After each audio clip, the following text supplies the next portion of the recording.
Bonjour à toutes et à tous, j'espère que vous allez bien. Je vous retrouve dans une vidéo dans laquelle on va parler d'Annie Ernaux qui a reçu le prix Nobel de littérature il y a à peu près 2 semaines maintenant.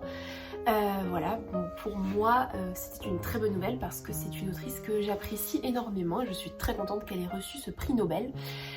Donc j'ai décidé pour célébrer cet accomplissement, on va dire, de lui dédier une petite vidéo un peu particulière. Au début je voulais un peu vous parler de certaines œuvres que j'avais aimées chez elle, mais je me dis que ce sont des vidéos qui sont déjà assez présentes sur internet je pense, et puis vous avez, enfin voilà, quand même pas mal de œuvres qui sont assez connues, donc j'avais pas forcément, je pense que c'était pas forcément nécessaire que je vous fasse ce genre de récapitulatif. En revanche, je voulais essayer d'aborder Annie Ernaux sous un angle un peu littéraire parce que je pense que c'est intéressant de voir ce qu'elle entend par écrire, quel est son projet littéraire et quelle est sa conception de l'écriture et de ce qu'elle essaye de transmettre par ses livres, par sa littérature. Pour ça, j'ai retrouvé des notes que j'avais prises lorsque j'avais fait mon mémoire de M1 qui portait en partie sur elle. Des notes extraites de 3 livres qu'elle a écrits, qui sont des livres qui sont pas très... Alors, je dis des livres qu'elle a écrits, c'est plutôt des... C'est un journal intime et 2 entretiens, donc elle a co-écrit, enfin auquel elle a participé, dans lesquels elle revient sur sa conception de l'écriture. Donc ce sont 3 livres qui sont pas très connus. Le premier c'est L'Atelier Noir, c'est son journal intime en fait, dans lequel elle parle surtout de ses projets d'écriture. Je vous recommande vraiment de lire ce livre, c'est une des meilleures lectures que j'ai faites d'Annie Ernaux. Si vous aimez les journaux, c'est vraiment très intéressant et très instructif sur la manière dont elle conçoit la littérature. Et les 2 autres textes, ce sont L'écriture comme un couteau, qui est une série d'entretiens avec Frédéric Yves Janet. Voilà, donc là c'est un livre qui prend la forme d'une interview si vous voulez, entre Janet et Annie Ernaux. Et le dernier c'est Le vrai lieu avec Michel Porte, donc c'est pareil, ça prend la forme d'un entretien. Voilà, donc dans ces textes-là, Annie Ernaux va revenir sur sa conception de l'écriture. Donc voilà, la vidéo va prendre une forme un peu particulière où je vais vous lire en fait des citations de Ernaux, de ces textes-là, et on va essayer un peu de les commenter, de peut-être les relier à ses œuvres, et essayer de comprendre un petit peu plus quel est son projet littéraire et quelle est la manière dont elle conçoit l'acte même d'écrire. Voilà. Donc je vais commencer avec L'Atelier Noir, qui est un journal qu'elle a tenu pendant assez longtemps. Là sur mes notes, j'ai de 1982 à 1999, donc 13 ans. Et il est possible qu'elle ait continué son journal ou qu'elle ait même écrit avant, je me rappelle plus exactement. Voilà, donc ça vous donne aussi une idée peut-être de son évolution. Donc en 1982, elle s'interroge sur l'énonciation à donner à ses œuvres. Elle dit le jeu ou le on, le jeu de quelqu'un boulimique, la ville autour. Donc elle hésite entre 2 formes de narration, et elle dit également refuser le lyrisme pour écrire, je cite, un roman objectif. Alors 1982, si je me trompe pas, c'est un peu après avoir écrit La Place, qui est son livre le plus connu, dans lequel elle se justifie d'utiliser une écriture plate et objective lorsqu'elle veut parler de son père, puisque c'est un livre qui revient principalement sur la figure de son père. Donc on sent une volonté de se détacher des émotions, de se détacher du vécu pour se placer d'un point de vue objectif. Donc c'est un projet qui est assez intéressant et assez paradoxal parce qu'elle raconte des choses qui sont très intimes, Annie Ernaux, pas uniquement dans La Place d'ailleurs. Elle raconte des choses qui sont très intimes, qui sont très personnelles, qui sont très individuelles, et en même temps elle le fait avec une distance qui est assez froide, assez perturbante et effectivement dénuée de toute forme de lyrisme. Ça rend son projet assez paradoxal. Je sais que le style d'Annie Ernaux, c'est pas ce que tout le monde préfère. Enfin, il y a pas mal de gens qui trouvent qu'il est froid, qu'il est plat, qu'il est effectivement dénudé, et moi je suis assez d'accord là-dessus, enfin je pense que c'est factuel. Je trouve cependant que son style se marie bien avec son projet littéraire, donc voilà, c'est pour ça que j'aime bien, mais effectivement je peux comprendre que ça déplaise. En effet c'est pas le style que je préfère également. Ensuite donc elle parle de regard objectif, elle dit je pense à Tchekhov, ce qu'il y a de plus direct, hors de la dérision et du lyrisme, de la dramatisation. Alors ça c'est assez intéressant parce que par exemple dans l'événement, elle essaye de pas dramatiser ce qu'elle a vécu. C'est pareil dans La Honte, quand elle raconte ce moment où son père s'en est très violemment pris à sa mère, au point où elle avait cru que sa mère allait mourir. Ce sont des moments où elle essaye de ne pas les dramatiser, mais plutôt de les analyser avec un certain recul, une certaine froideur. Ça revient beaucoup dans l'événement où elle veut absolument pas dramatiser son avortement, elle veut pas en faire quelque chose d'absolument affreux, voilà, elle essaye de le rationaliser, elle essaye de montrer que c'est pas une fatalité et que ces événements font partie de sa vie finalement. Et donc ça c'est aussi rendu par cette écriture assez plate. Elle dit également, donc 7 années plus tard, en 1989, le réalisme le plus extrême, le moins de différence entre la vie et la littérature. Là on retrouve la vie et la littérature, on retrouve un peu la conception proustienne de la littérature. Enfin, la littérature serait la vie serait un art, la vie c'est la littérature. D'ailleurs elle cite pas mal Proust dans son journal, c'est une figure qui l'inspire beaucoup, même si elle n'est pas toujours en accord avec ce qu'il dit. C'est une figure qui revient assez fréquemment. Donc on retrouve un peu cette limite un peu floue entre la littérature et la vie, ce qui est assez cohérent en fait avec le style littéraire qu'elle privilégie, qui est l'autofiction ou le roman autobiographique. Donc elle s'inspire d'événements, elle raconte des événements qui lui sont vraiment arrivés et elle en fait pas vraiment une autobiographie, pas vraiment des mémoires, mais vraiment un roman en fait, ça se lit comme un roman. On pourrait même presque penser que c'est un roman et non pas quelque chose qui s'est vraiment passé. Donc c'est assez cohérent avec tout le reste de son œuvre finalement cette analyse. Là plus spécifiquement en 1993 elle parle de l'avortement. Alors je précise que mon mémoire portait sur l'événement, donc c'est pour ça qu'il y a pas mal de notes que j'ai prises qui parlent spécifiquement de cet événement là. Le plus dur c'est de me dépouiller du regard de la société, de ce que j'imagine qu'elle attend, et auquel finalement je ne peux répondre qu'en niant cette attente, même en m'inscrivant contre. Aller à ce désir qui se fiche que l'écriture aboutisse ou non à un livre. Me situer en dehors du livre, lui aussi social, lui aussi institution. Donc c'est une citation qui est assez obscure, donc elle essaye de se détacher un peu de la réception, de ce qu'on va attendre d'elle. Comme si elle essayait à la fois d'écrire un livre en dehors de toute réception sociale, et en même temps c'est un projet qui est assez compliqué à mettre en œuvre parce que son livre s'ancre vraiment dans le social, justement, dans ce qu'il y a de plus concret. Elle veut se situer en dehors du livre. J'ai l'impression qu'il y a un peu une idée de ne pas être lue presque. Vraiment d'être dans une conception très abstraite de l'écriture. Donc c'est assez particulier venant d'elle, je trouve. En 1998, elle parle plus spécifiquement de son avortement, disant « Aujourd'hui, je repense à l'avortement en 64, à l'expérience totale que ce fut. » Alors, cette idée d'expérience totale, si vous avez lu l'événement, c'est quelque chose qui revient assez souvent dans le texte. Ernaux, quand elle écrit son avortement, elle dit qu'elle inscrit son expérience personnelle dans une expérience collective féminine. Elle a l'impression d'écrire pour les femmes, pour toutes les femmes en fait. Et que dans son expérience privée se retrouve l'expérience de toutes les femmes, et notamment des femmes qui ont avorté. Donc ça c'est quelque chose qui fait en fait de son expérience personnelle une expérience qui a d'autres dimensions. Et c'est pour ça je pense qu'elle emploie ici le terme d'expérience totale. Je précise que 64 c'est la date de l'avortement, et elle réfère souvent l'avortement par la date simplement 64, donc 1964. C'est une expérience totale qui a été vécue sur beaucoup d'aspects. C'est une expérience évidemment personnelle qui a des enjeux moraux, des enjeux sociaux, et qui a cette dimension un peu collective, voilà. Et en fait ce livre, ce projet de livre, l'événement, c'est aussi un livre qu'elle entend comme un livre collectif. Donc un livre qui ne parle pas que de son expérience personnelle, mais de l'expérience des femmes de manière générale. Elle revient sur cette volonté d'inscrire son avortement dans une perspective plus globale, donc toujours la même année. Cette expérience peut servir de focalisation pour revoir toute la période avant, ou bien situer l'histoire des femmes, sociales aussi. Donc là, effectivement, on retrouve là la dimension sociale et historique de l'œuvre d'Ernaux, qui est une œuvre littéraire certes, mais qui est aussi une œuvre sociale, une œuvre presque sociologique.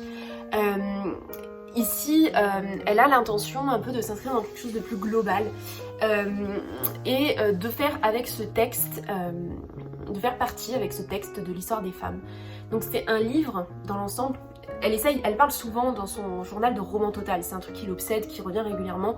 Roman total, c'est aussi un roman qui dépasse l'aspect purement littéraire et qui entend peut-être s'investir d'une mission historique ou d'une mission sociale. Et c'est un peu ça qui revient dans son œuvre de manière assez obsessionnelle. Donc on sent que l'expérience personnelle est ici aussi une expérience collective. Donc j'en ai fini avec les quelques notes souvenirs de l'Atelier Noir. On va passer à l'écriture comme un couteau. Elle explique donc au début du livre: ce terme de récit autobiographique ne me satisfait pas parce qu'il est insuffisant. Il souligne un aspect certes fondamental, une posture d'écriture et de lecture radicalement opposée à celle du romancier, mais il ne dit rien sur la visée du texte, sa construction.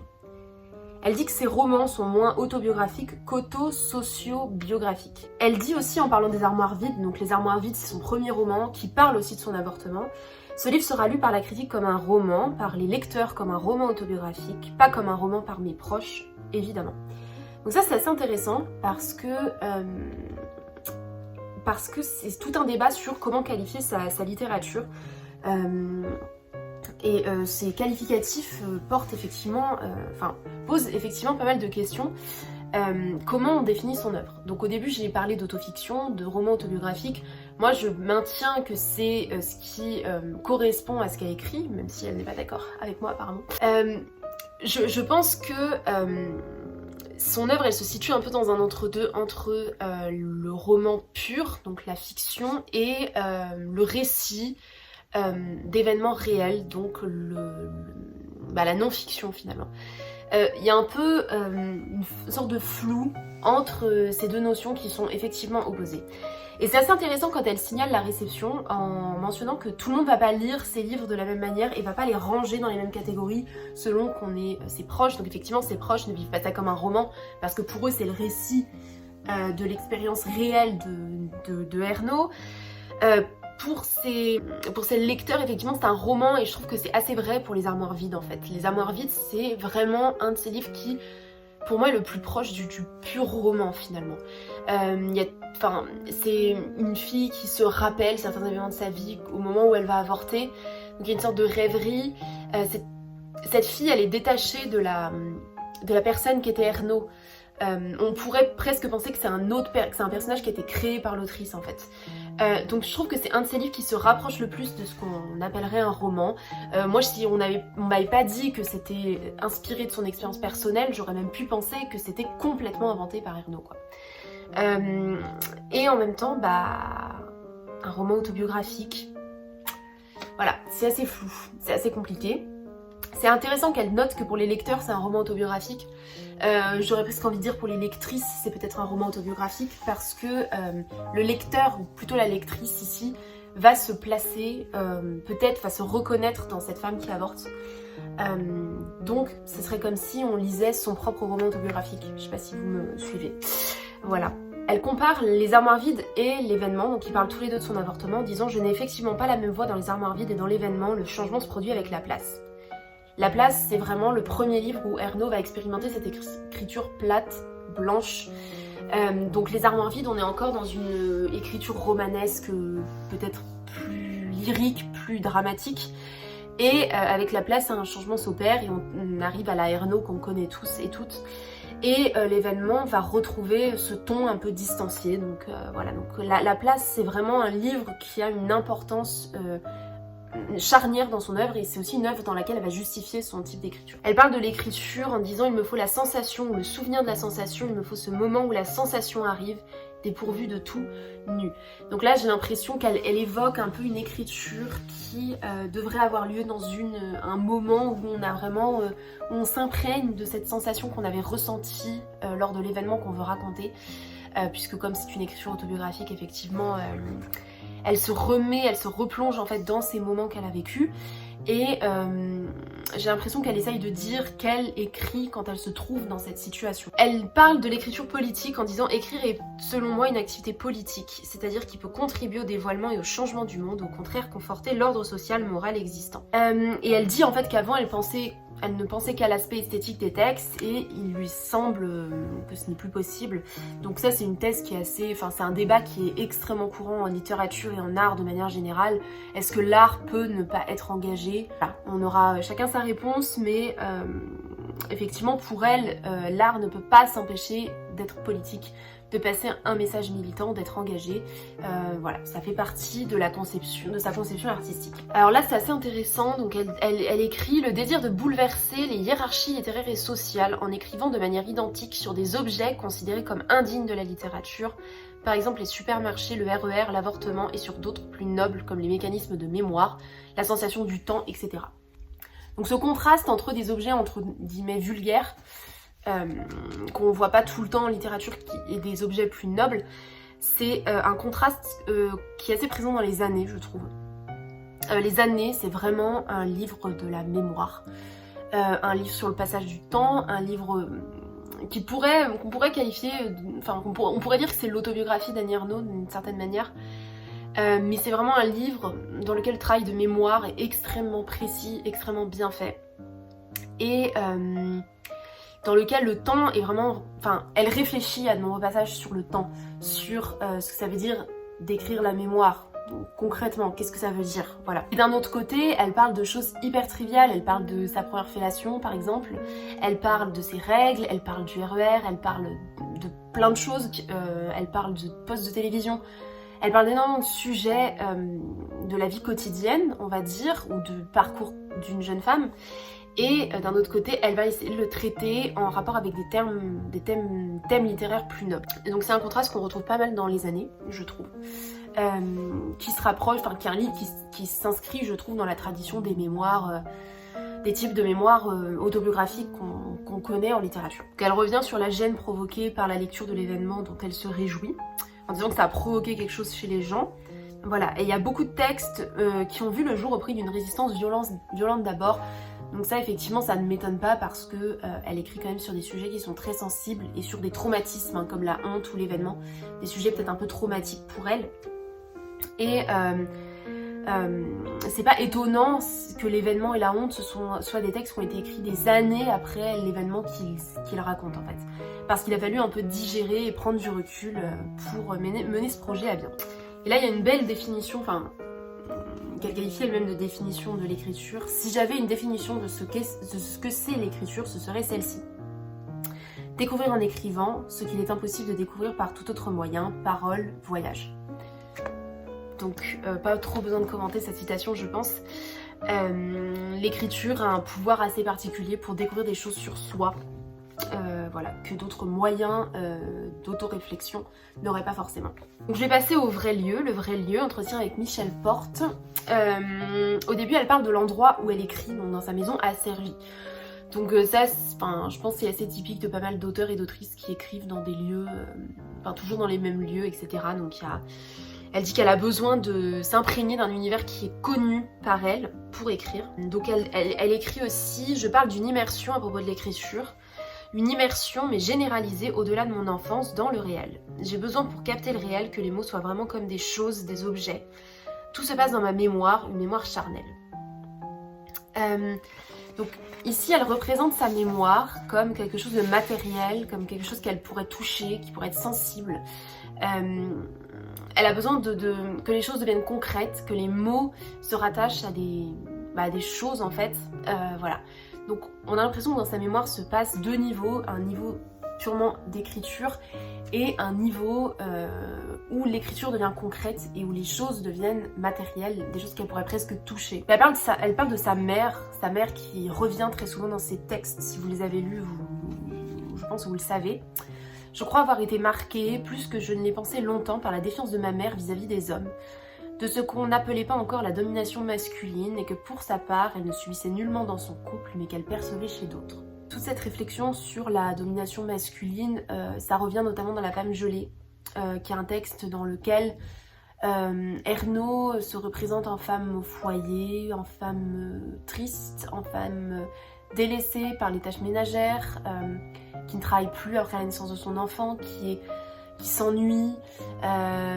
C'est vraiment une thématique qui l'a touchée, je pense. Et peut-être que son engagement politique en tant que féministe provient effectivement donc de cette enfance et de ce rapport à sa mère. Elle parle du deuxième sexe ensuite. Si vous avez lu La femme gelée, vous savez que le deuxième sexe est énormément cité par l'autrice, qu'il a beaucoup lu à cette période de sa vie où elle était très seule et où elle s'ennuyait en étant enfermée dans ce quotidien de ménagère. Je crois que cette double influence de mon éducation et du deuxième sexe m'a prémunie contre l'idée très répandue en 1968 d'une littérature spécifique des femmes. Je lisais, j'entendais qu'on écrit avec son corps de femme. Quand je me suis mise à écrire, je n'ai pas eu l'impression d'écrire avec ma peau, mes seins, mon utérus, mais avec ma tête. Avec ce que cela suppose de conscience, de mémoire, de lutte avec les mots. Je ne suis pas une femme qui écrit, je suis quelqu'un qui écrit, mais quelqu'un qui a une histoire de femme différente de celle d'un homme. Alors ça c'est assez intéressant. Vous savez qu'il y a des débats sur ce qu'on appelle l'écriture féminine. Est-ce qu'il y a une écriture spécifique des femmes qui est influencée par leur expérience sociale en tant que femme, ou est-ce qu'il n'y en a pas finalement? Je trouve que c'est assez intéressant la manière dont elle dit quelqu'un qui a une histoire de femme différente de celle d'un homme. Je suis pas sûre que quand on écrit, on est vraiment détaché du fait qu'on soit une femme, ou un homme d'ailleurs. Surtout quand on écrit sur des choses aussi réelles, aussi sociales qu'elle. Voilà. Après, je suis pas dans sa tête, hein, donc je suis pas là pour lui dire quoi penser, mais c'est assez intéressant cette volonté de dire qu'il y a la figure de l'écrivain, finalement, qui serait asexuée, et il y a l'expérience masculine et il y a l'expérience féminine qui vient nourrir le travail d'écriture. C'est un peu comme si elle dédoublait les deux, quoi. Comme s'il y avait d'un côté cet être écrivain qui, n'a pas de sexe, n'a pas de genre, et de l'autre côté, la masculinité, la féminité, qui sont des expériences sociales. C'est assez intéressant parce que je pense que je suis pas tout à fait d'accord, mais bon après c'est pas grave. Effectivement, quand elle dit qu'elle écrit avec sa tête et pas avec son corps, ça je veux bien la croire parce que c'est pas effectivement. Elle écrit sur le corps, sur l'expérience du corps, mais elle écrit pas forcément avec son corps. Voilà, elle écrit. Il y a vraiment je pense qu'il y a aussi peut-être un moyen de se justifier un peu aussi des attaques qu'on peut souvent faire aux femmes qui écrivent en disant voilà que finalement les femmes seraient du côté du corps, du sensible, et les hommes seraient du côté de l'intellectuel, de la raison, ce qui est évidemment faux. Voilà, donc il y a aussi un moyen de montrer, je pense, qu'une femme écrit aussi avec sa tête, ce qui est le cas. Voilà, pour autant, je sais pas si l'expérience d'homme et l'expérience de femme peut totalement... le fait d'être un homme ou le fait d'être une femme peut totalement se détacher de l'expérience d'écrire. Voilà, j'espère que c'est clair. Elle parle de l'écriture en tant que lieu. Le lieu où tout n'existe pas, c'est l'écriture, c'est un lieu, l'écriture, un lieu immatériel. Elle parle encore d'immersion, donc elle dit que l'image qui me vient toujours pour l'écriture, c'est celle d'une immersion, de l'immersion dans une réalité. Donc, encore une fois, il y a un dédoublement avec le lieu de l'écriture qui est détaché de toute réalité, et les événements qui y sont rapportés, qui eux sont très réels, très dans le concret. Donc elle revient sur cette histoire de mémoire palpable, de mots qui sont des choses, en disant qu'il m'apparaît maintenant que j'ai un problème avec l'abstraction, les choses sans forme matérielle. Je veux dire que l'abstraction doit se présenter sous la forme d'images concrètes. Donc voilà, on revient sur cette idée de la mémoire qui passe par des objets concrets et sur des mots qui doivent se poser sur des choses pour être rendus ensuite concrets par l'écriture. Elle parle à nouveau de l'expérience collective. J'ai cette certitude que les choses qui m'ont traversé ont traversé d'autres gens. Donc toujours cette idée de ne pas écrire seul, mais d'écrire avec et pour les autres. Donc on retrouve aussi cette idée proustienne de la vie et de la littérature qui ne font qu'un. La vraie vie, c'est quand je suis dans un livre dont je sais que je le finirai. À ce moment-là, j'ai vraiment l'impression de vivre. Ça, c'est quelque chose, je pense, que beaucoup de lecteurs et de lectrices peuvent comprendre, ce côté paradoxal d'avoir l'impression de vivre en étant immergé dans un univers fictif, parfois à des années-lumière de notre propre réalité, et avoir l'impression d'être en vie. Voilà. C'est vrai que c'est assez antinomique avec ce qu'elle écrit, qui est quand même très ancré dans le réel et pas vraiment dans ce côté imaginatif et très fictif qu'on aime dans la littérature. Mais voilà, c'est... Enfin là ici c'est plus la lectrice qui parle que l'autrice, donc ça a du sens aussi quand même. Donc elle parle de la culpabilité de ne pas écrire, ce qui revient pas mal quand elle parle de l'événement, puisqu'elle dit que si elle n'avait pas écrit l'événement, elle se serait sentie coupable de ne pas l'avoir fait. Elle parle de cette écriture qui est indicible et qu'il faut écrire, et cette peur de ne pas écrire sur ce que je sens que je dois écrire, donc c'est assez mystérieux. C'est comme si elle se faisait un devoir personnel d'écrire sur certaines choses, et que ne pas le faire pour elle c'était un échec finalement. Donc c'est marrant, enfin c'est assez intéressant de voir la manière dont elle conçoit sa vie en fait. On a l'impression qu'elle conçoit certaines périodes de sa vie comme des objets d'écriture. Et dans ce sens c'est assez cohérent avec son idée que la vie et la littérature sont la même chose. Parce que voilà, ce qui lui arrive pour elle, ça doit être transformé un moment en objet d'écriture, ça doit être transformé en livre, ça doit devenir autre chose peut-être qu'un simple événement, voilà. Donc c'est assez intéressant comme point de vue. J'ai dit 10 fois que c'était très intéressant ce qu'elle disait, donc peut-être il va falloir que j'arrête. Voilà, c'est la fin de cette vidéo, j'espère qu'elle vous aura plu. C'était un peu brouillon parce que j'avais pas trop de ligne directrice, je me disais que c'était un peu plus spontané de prendre les choses telles qu'elles venaient. Voilà, si vous n'avez pas lu ces 3 livres, je vous les recommande. Si vous avez quand même lu un peu Annie Ernaux avant, histoire de ne pas être totalement perdu dans son projet littéraire. Mais voilà, et si vous n'avez pas lu Annie Ernaux, bah, je vous recommande de la lire. Je vous mettrai dans la barre d'infos la liste des titres qui me semblent être les meilleurs titres pour lire Annie Ernaux, enfin ses livres les plus intéressants. En attendant, je vous dis à bientôt dans une prochaine vidéo.